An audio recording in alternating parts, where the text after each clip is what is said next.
Case in point, cotton from Uzbekistan. In 2011, rights defenders risked jail to document on video the system of cotton harvesting in place since the Soviet era. They exposed a system that forced students, sometimes as young as 5, into the fields. The students did the work. Human rights campaigners say government officials harvested the profits. Elena Orleva is one of the Uzbek rights defenders in the forefront, seen here last fall protesting near the education ministry. Child labor had been widely used under the Soviet regime, she wrote to CNN. It has been around in the 20 years of independence as well. After all, it's free.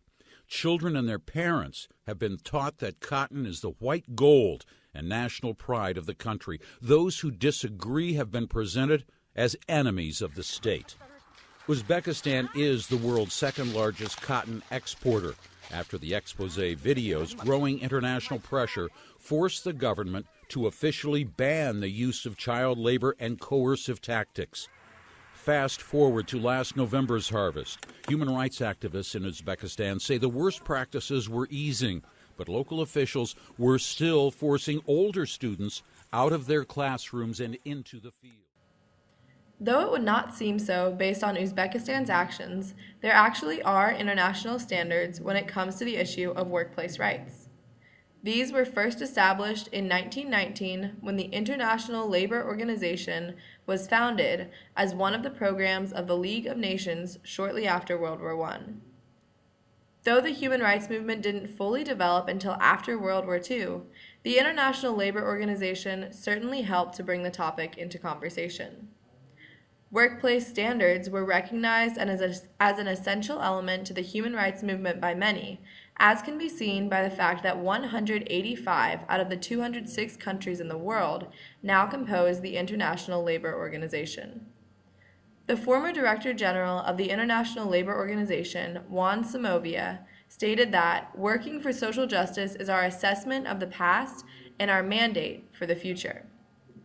The overall goal of this organization is to bring fairness and equality to the workplace in a universal way, despite the differences in countries throughout the world. However, since we do not have a world government, joining this organization is optional and ratifying its conventions is optional as well. There are, however, 8 baseline conventions that the ILO believes to be most important and are seeking universal ratification on. They are as follows: the Forced Labor Convention of 1930, the Freedom of Association and Protection of the Right to Organize Convention of 1948, the Right to Organize and Collective Bargaining Convention of 1949, the Equal Remuneration Convention of 1951, the Abolition of Forced Labor Convention of 1957, the Discrimination Convention of 1958, and the Minimum Age Convention of 1973, and lastly, the Worst Forms of Child Labor Convention of 1999. There are currently over 1,200 ratifications of these particular conventions, which represent 86% of the possible number of ratifications. Shockingly enough, Uzbekistan has ratified 7 out of 8 of these crucial conventions. The United States, on the other hand, has only ratified 2. Whether they have officially ratified these 8 conventions or not, many countries are violating these most basic of workplace rights, and this problem is often ignored. Closely related to the ILO's baseline conventions, the Universal Declaration of Human Rights was adopted by the UN General Assembly in 1948. This document was written in the aftermath of World War II, which saw millions of people face inhumane treatment, including and especially at the hands of states. It sought to, for the first time, define the rights to which all human beings are entitled, and to define the fundamental human rights affirmed by the UN Charter in 1945. It has 30 articles dealing with issues ranging from detention to peaceful assembly. 2 of these articles deal with the rights of workers. Article 23 addresses the right to work, to free choice of employment, to just and favorable conditions of work, and to protection against unemployment, as well as the right to equal pay for equal work, the right to just and favorable remuneration or compensation, and the right to form and join trade unions. Well, Article 24 enumerates the right to rest and leisure, including reasonable limitation of working hours, and periodic holidays with pay. Both the Universal Declaration of Human Rights and the ILO's Baseline Convention seek to establish the minimum requirements for workplaces. Yet many of these basic tenets of workers' rights are ignored by states like Uzbekistan and especially by private individuals and companies, including Nestle.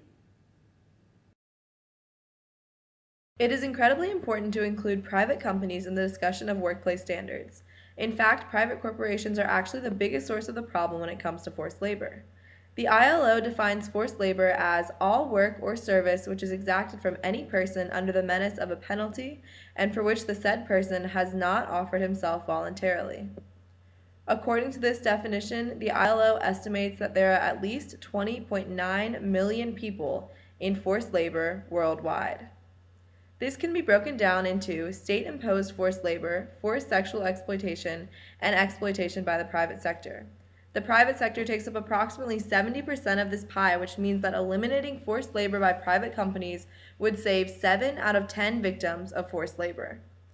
Unfortunately, this problem is easy to ignore because businesses don't want it to be well known, and consumers only see the positive aspect of it, such as the reduced prices. Because of this, it is necessary to seek out the companies that actively use forced and child labor and to avoid them. This can be hard to do since some of our favorite companies, such as Nike, Walmart, Skechers, Godiva, Mattel, and Coca-Cola, use forced labor and other unfair working practices. However, we need to take a stance against these corporations with our wallets. One important example of a field that uses a lot of child labor in particular is that of our beloved chocolate industry. A documentary called The Dark Side of Chocolate explains that most cheap chocolate that we tend to buy in stores comes from small farms where children are used as the laborers. It explains that between 56 and 72 million children work in agriculture in Africa, and that Nigeria, Cameroon, Brazil, Ecuador, the Ivory Coast, and Ghana are the 7 largest cocoa-producing countries, and children between the ages of 12 and 15, some as young as 7, have been seen working on these plantations. Nestle is just one example of the many American companies that buy chocolate from these countries. It is necessary to realize that buying from these companies supports such behavior. But, thankfully, fair trade chocolate is a great replacement because it is created under fair conditions. Hopefully, if consumers are informed about these abuses, they will be able to change their buying habits and play at least a small part in the fight to end modern-day slavery. Beyond changing our chocolate buying habits, what else can be done to stop forced labor by states, private citizens, and corporations throughout the world? Lots. The International Justice Mission works to protect the poor from violent exploitation, including forced labor, by rescuing and restoring survivors, prosecuting offenders, and strengthening justice systems around the world. UGA's own IJM chapter supports this mission by increasing awareness about slavery and other forms of oppression, and fundraising to help the larger IJM fund its programs. You can check them out on Facebook or send them an email at ugaijm@gmail.com. The End It movement seeks to shine a light on slavery by asking people to spread its red X symbol via social media and face-to-face encounters, and start a conversation about slavery in all its forms. Made in a Free World offers a test to see how many slaves work for you, and is working to provide a way for companies to directly address slavery in their supply chains. Not for Sale's free-to-work.org ratings of companies provides a guide for trying to source purchases to companies who don't use forced labor. Any of these organizations could use donations from you to help them enact systematic change and support victims of forced labor as they recover. Signing this petition on whitehouse.gov puts pressure on the United States to ratify all 8 of the ILO's fundamental conventions and join the international community in forbidding these forms of exploitation. Sharing this video would be a great first step into joining the fight against forced labor worldwide.